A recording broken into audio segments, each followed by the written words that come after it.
Court is on the record in State of Ohio versus Ryan Hargrove, case numbers 26 CRA 21 and 26 CRB 22.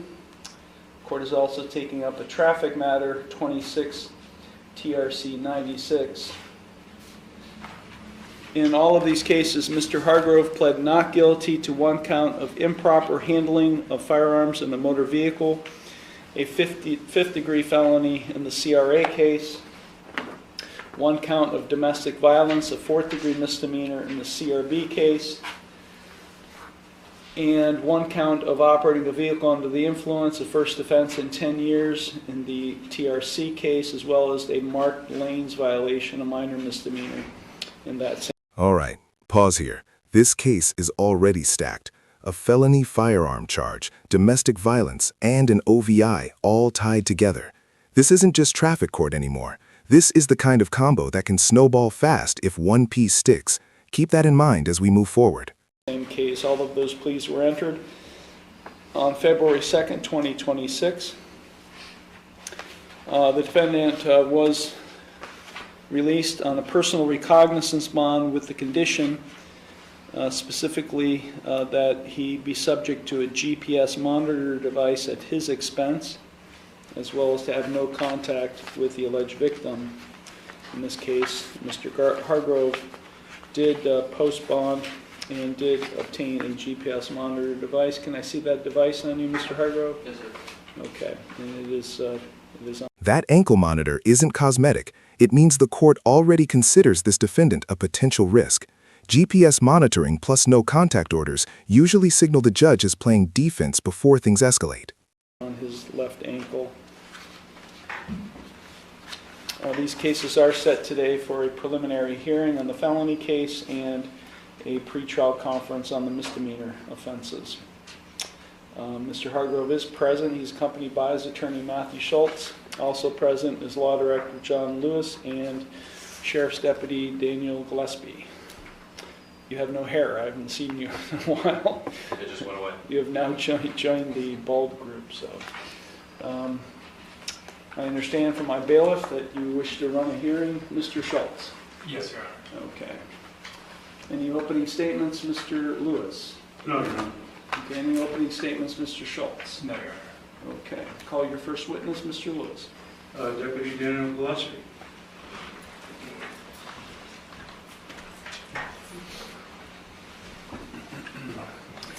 Do you solemnly swear or affirm that the testimony you're about to give is the truth, the whole truth, and nothing but the truth, so help you God? I do.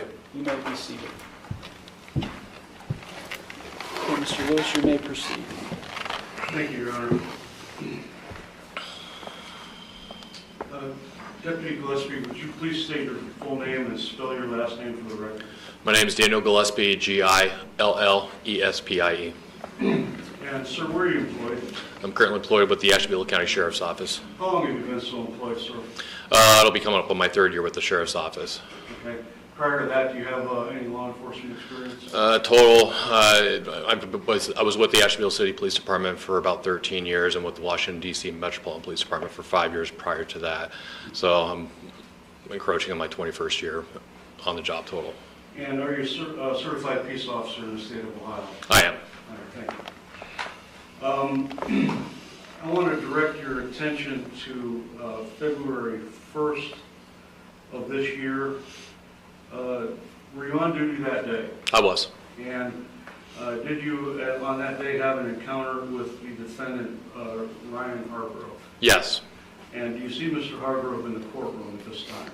I do. He's seated to my right in a very, very nice looking floral button-up shirt. The record will reflect that the witness has identified the defendant. Thank you. And so tell the court, if you would, sir, about how did you come to encounter Mr. Hargrove on February 1st and where? I was dispatched over to the Dave Ed Motel located near the intersections of State Route 193 and Interstate 90, and Township of Kingsville for a report of a domestic dispute in progress. Dispatcher advised that the caller, a Margie Gaston, was in a verbal argument with the defendant, at which point it was upgraded to a possible domestic assault in progress. This is a critical moment. No physical contact doesn't automatically mean no domestic violence. Fear, pursuit, and using a vehicle as intimidation can be enough, especially when children are involved. That detail matters later. As Margie had relayed that Mr. Hargrove had intentionally rammed her vehicle with his and was still arguing with her. Prior to, just as I was arriving, Ms. Gaston indicated to me that Mr. Hargrove had just passed me, heading north on State Route 193. I quickly canvassed the area and I was not able to locate him, but then I broadcast to the other responding units of his last known location, and I then proceeded with the domestic assault investigation with Ms. Gaston. Okay. What if anything happened? So after you interviewed, I assume you interviewed Ms. Gaston, would that be correct? Yes. And then what happened after that? Shortly after that, my supervisor, Sergeant Scott Daniels, advised that he was following Mr. Hargrove westbound on State Route 84, heading towards the city of Ashtabula. And then he announced that he was conducting a traffic stop on Mr. Hargrove in his vehicle near the intersection of State Route 84 and State Road in that city.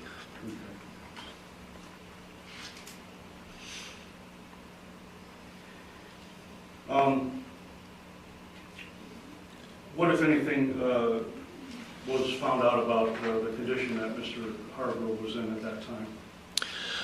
During the initial investigation with Ms. Gaston and the comments that were made to dispatch is that both parties had been consuming alcoholic beverages prior, and then Sergeant Daniels advised that he believed that he detected an odor of an alcoholic beverage coming from Mr. Hargrove, and then after I had finished my investigation with Ms. Gaston and I arrived to assist Sergeant Daniels at the scene of the traffic stop, I also located two marijuana THC vape pens inside the vehicle that was being operated by Mr. Hargrove.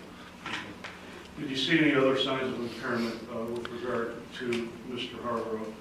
I did not initially assess Mr. Hargrove due to Sergeant Daniels' assertion that Mr. Hargrove was somewhat antagonistic, but however, due to his observed operation of the vehicle, Sergeant Daniels relayed to me that he had observed him having lane maintenance issues as his tires would cross over the fog line.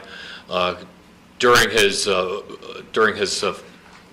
the time he was following him on State Route 84, he believed that, along with the odor of an alcoholic beverage that he perceived, and due to the presence of a firearm, I just went ahead and sought a search warrant for a non-consensual blood draw from Mr. Hargrove. This is where things shift legally. No field sobriety tests, straight to a blood warrant. That tells you officers felt confident they had probable cause, and judges don't sign those lightly. If the results come back bad, this defense gets much harder. And did that, in fact, take place, the blood draw? Yes, the search warrant was prepared and sent to the Honorable Judge Laura DiGiacomo of the Ashtabula Municipal Court in the parking lot of the Ashtabula County Medical Center. Post Miranda and during the drafting of the search warrant, Mr. Hargrove had admitted to me that he had been consuming alcoholic beverages earlier in the evening, and then he had also imbibed in marijuana earlier in the day. And then after the warrant was approved by Judge DiGiacomo, it was executed shortly thereafter.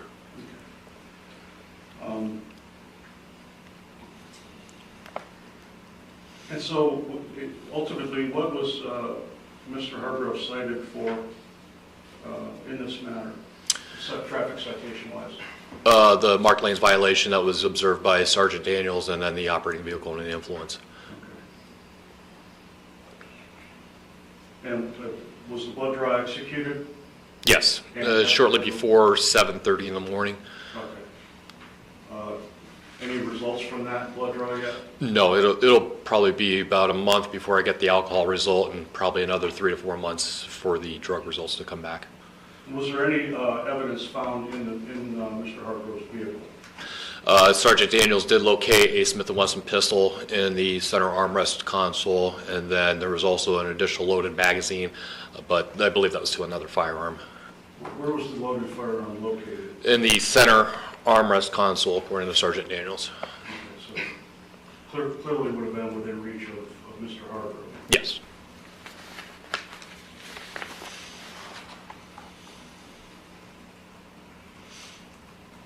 And you indicated that Mr. Hargrove did admit to you that he had been drinking alcohol, is that correct? Yes. Any other substances that he admitted to using? Cannabis. That evening? Cannabis, marijuana. What were they? Marijuana, and then he believes that he had ingested mushrooms several weeks prior.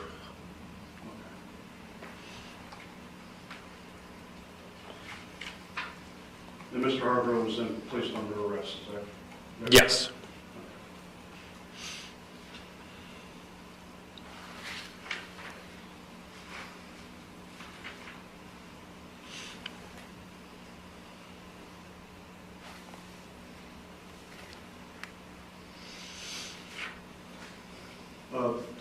Thank you, Deputy. I have no further questions at this time, Your Honor. Thank you. Cross-examination. Deputy Gillespie, first question, just for reasonable suspicion, I was wondering, were there any other clues other than the odor of alcohol and the traffic violation? The odor of alcoholic beverage, and then also the presence of cannabis THC vapes inside the vehicle, plus the comments that were made to dispatch by Ms. Gaston and then the defendant himself.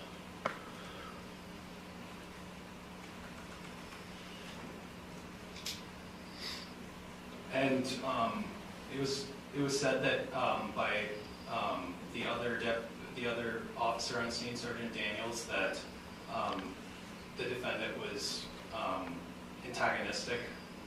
Was he being confrontational, or?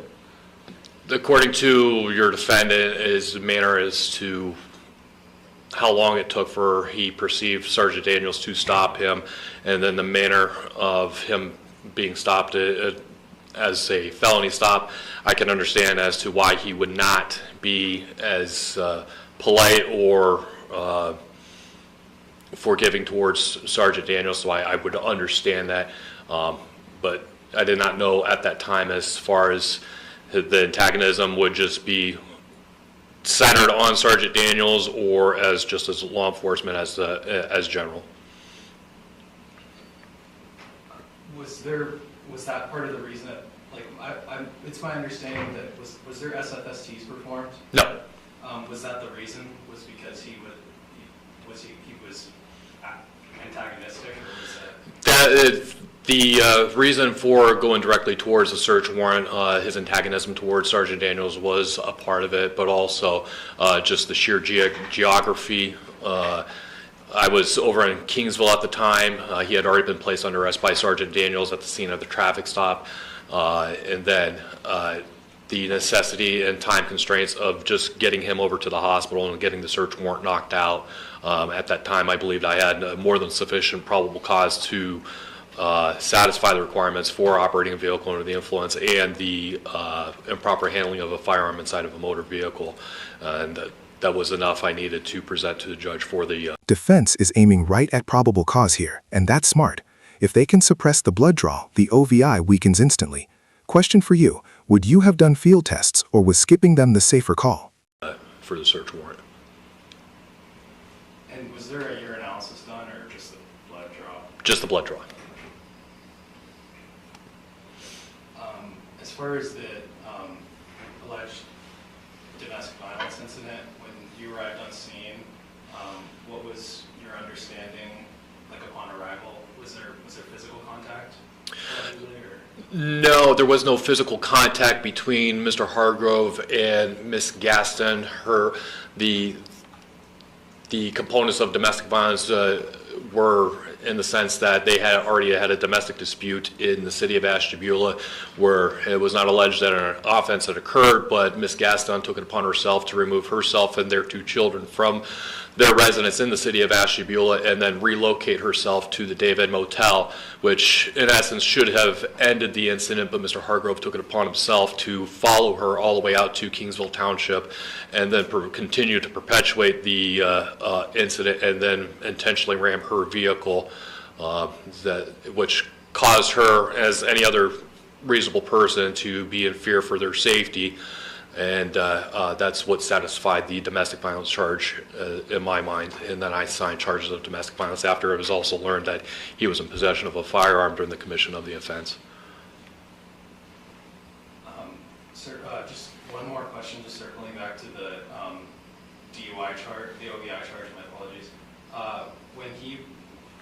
Were the officers on scene like just looking for the description of the vehicle at the time that the traffic stop occurred, or was it like, is that how they found him? Or Sergeant Daniels located him at some point on State Route 84, leaving the general vicinity of Kingsville Township and heading back towards the area of the city of Ashtabula. And as he followed him, it's basic common practice to have additional units to come back you up. And so I believe the reason for Sergeant Daniels not stopping him immediately is he was awaiting for additional units to assist him in the traffic stop. okay, so it was just the description of it, like he knew who was driving the vehicle pretty much based off of the description, and then he just happened to see the traffic violation. Yes. Okay, all right. That's all the questions I have. Thank you. Thank you. Any redirect? Briefly, Your Honor. Earlier, Deputy, you indicated that dispatch was advised by the caller, Ms. Gaston, that both parties had been drinking earlier. Is that correct? Yes. Okay. And there were THC vape cartridges found in the vehicle, Yes. along with the loaded firearm in the center console. Yes. And at some point, Mr. Hargrove admitted to you that he had been drinking. Is that correct? Yes.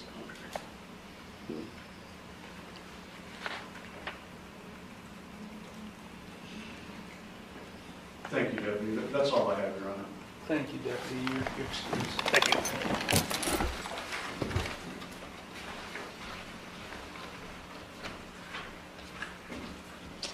Okay, any further evidence, Mr. Lewis? I have no further evidence, Your Honor.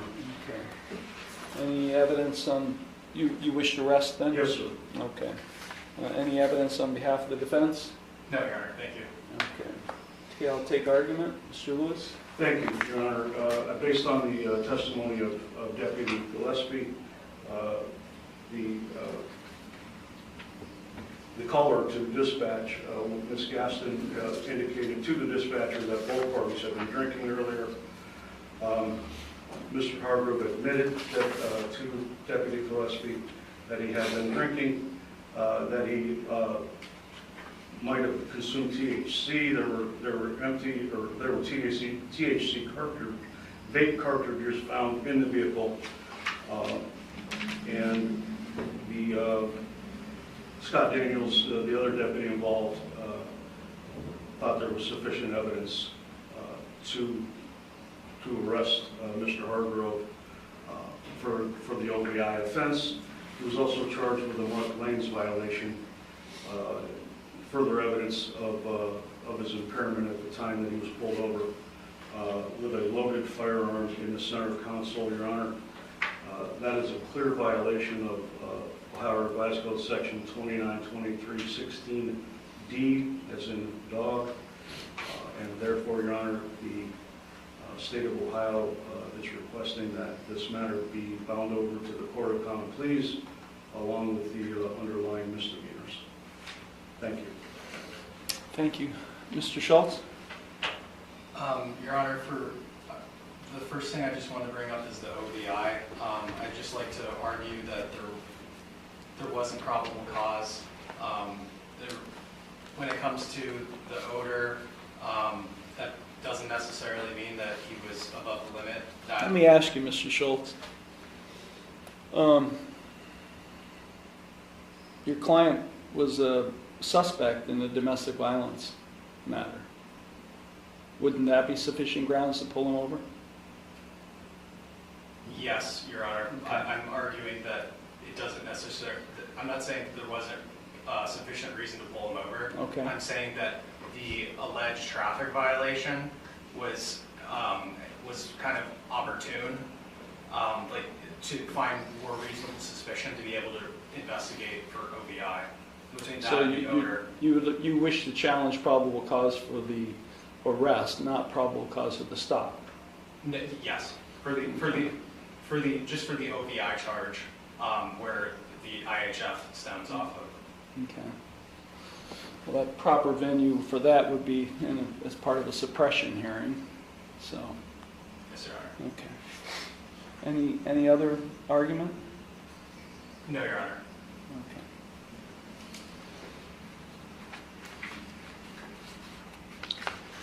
Well, the court does, based on the testimony and evidence presented, find that there is probable cause for the commission of the felony offense. I do find sufficient substantial credible evidence has been presented, and as a result, I will go ahead and bind this case over, that being 26 CRA 21, the improper handling of firearms in a motor vehicle, over to the Asheville County Common Pleas Court for further proceedings.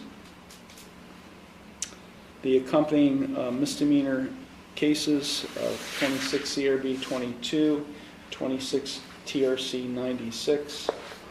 Pursuant to Criminal Rule 5, is there any objection for binding those cases over along with the felony? No objection, Your Honor. Mr. Schultz? No, Your Honor, no objection. Okay. Those cases will also be bound over with the CRA case to the Asheville County Common Pleas Court for further proceedings.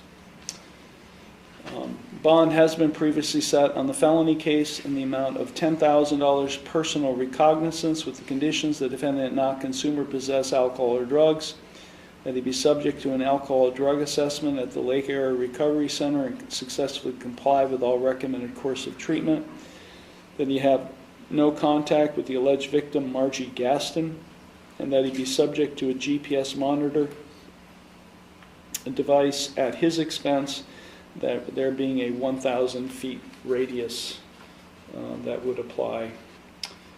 In the CRB case, $2,500 personal recognizance with the exact same conditions, and the TRC case, a $5,000 personal recognizance with the same conditions, except I did not include the no contact order or condition, nor did I include the GPS monitor on this case. Any objection to bond being continued, Mr. Lewis? No objection, Your Honor. And Mr. Schultz? No objection, Your Honor. Okay, bond will continue as previously said. Is there anything further, Mr. Lewis? Nothing further, Your Honor. Thank you.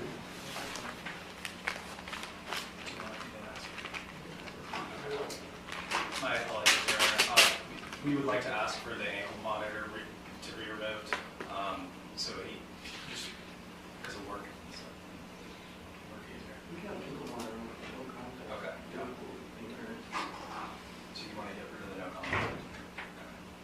Actually, we would just like to have the no contact order uplifted, just so he can be in contact with his children. Mr. Lewis? Your Honor, I think it's the state's position that the bond is currently set is appropriate in light of the facts of the case that the court just heard, and for that reason, we would ask that the bond not be modified at this time. Thank you. Margie Gaston, who is in the courtroom, what's your position, ma'am, on this request that the no contact condition be lifted. Like, so if the ankle monitor is gone, then there's no like the no contact is gone also? Not necessarily, no. I don't, he could take it off. I'm sorry, I'm trying to hear her, so and you guys are kind of right in my way, so. So, Ms. Gaston, oh, I'm sorry.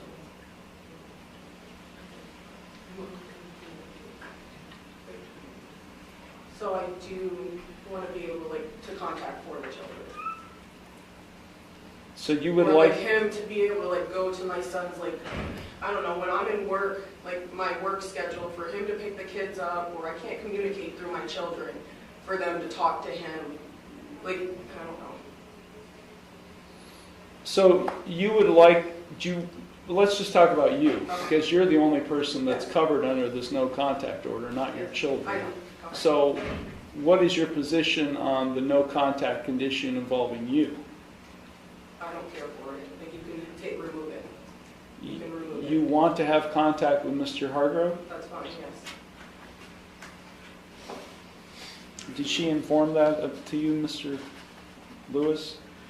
Did she inform me that she Yeah. wanted, she wanted me to actually get rid of the domestic violence case. I did not agree with that, Your Honor, and so I didn't. Okay. As far as the no contact order, I don't think we really discussed that. We may have, but I was not willing to get rid of the domestic violence charge. So. Well, clearly, the domestic violence investigation led to the traffic stop, which led to the other charges of OVI as well as the improper handling.